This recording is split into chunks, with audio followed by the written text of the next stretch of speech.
sabi nila mas madali daw kumita ng pera kung nasa lungsod ka. Totoo naman, masasabi ko na nandun lahat ng pwedeng pagkakitaan. Ultimo, galaan, pasyalan na pwede mong puntahan. Hindi ko din masisisi yung mga tao na nakikipagsapalaran. Sa hirap pa naman ang buhay dito sa probinsya. Kung wala ka talagang tiyaga at sipag, mahihirapan ka talagang kumita ng pera. Nagpapasalamat pa rin ako sa mga tao na nagsisikap at pinipilit na iahon ng pamilya, nagsasakripisyo para lang kumita ng pera. Pero alam nyo, yung pamumuhay na meron kami dito sa probinsya, napakasaya.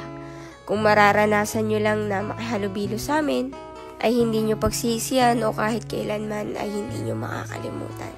Sa mga hindi ko nakakaalam kung ano yung ginagawa namin riyan, ayan po yung tinatawag na pagpapaiga at merong sima na nasa harapan kung saan doon pupunta yung mga hipon o kaya naman isda na galing sa itaas. Ito nga yung isa sa pinakamadaling paraan para makakuha ka ng hipon sa ilog.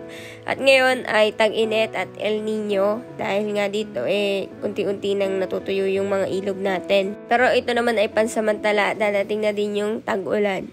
Ngayon nga pala mga kabatang, medyo minalas kami kasi walang ganong hipon yung nahuli namin, kundi puro urong at iba pang klaseng isda.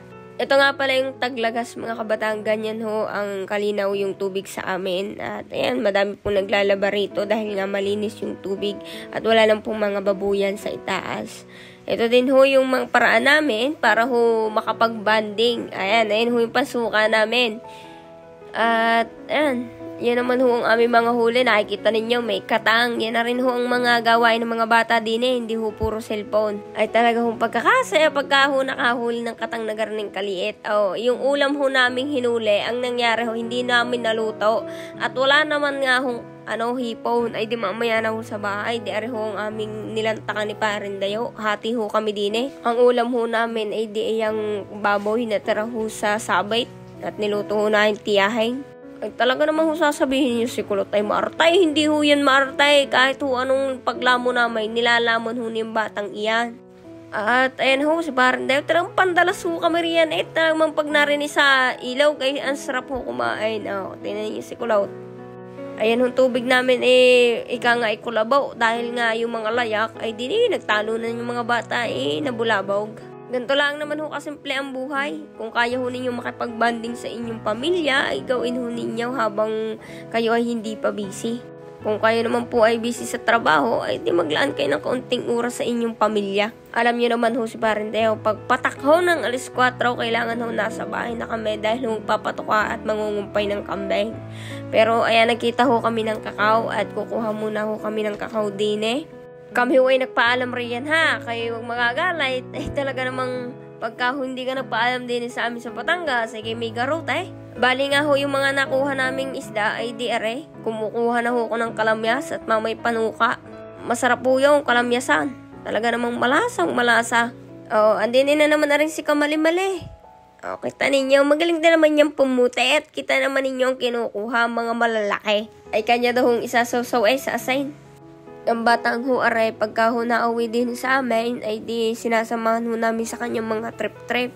Pagka ho gustong gumaor, ay sinasamahan ho namin. Gawa ng minsan na makauwi ho din sa Batangas. Sa mga nakakamiss ho kay Kulot at sa amin ng mga video, ay di na ho lang ang munang kaya naming ibigay sa inyo. At busy ho aring si Ineng, ay di naman ho pagka narin, ayoko naman hong pagutin At gusto ko ho nag-i-enjoy lamang sa kanyang ginagawa. Ay di pagka narin ay tamang pahinga at pag-aaral ho sa school ang inaatupag ng batang Nakakamiss nga ho at nakaka-proud dahil ho supling pa lamang dati. Ngayon ay pagkakalaki na, lukarit na rin. Samahan niyo ako, kumuha ng kakao.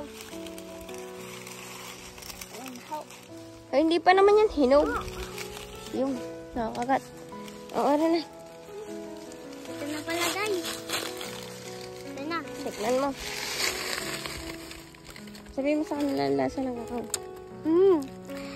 Para siyang may laway na matamis. Ganoon? Si Parindayo ha, nangunguha ng kakao. Aliho ay kakao. Friends, gusto po ninyo ng kakao, pumunta po ko dito sa amin, sa Laurel. Ito po niya, yan po ang ginagawang panglagay sa sampurado. Yan po. Dito po yan matatagpuan sa Laurel, Isang Batangas. Oh, mga friends, kita po nyo. Ito po ay sinusok-sok, mga friends. Tamis. Sarap. Happy check, mga nakuha ng kakao.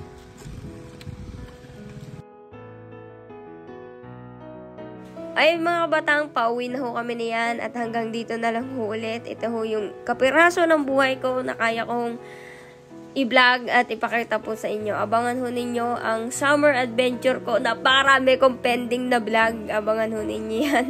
At ayan, bye bye mga batang. I love you po. Please like and share mga kabatang. Thank you. Bye bye.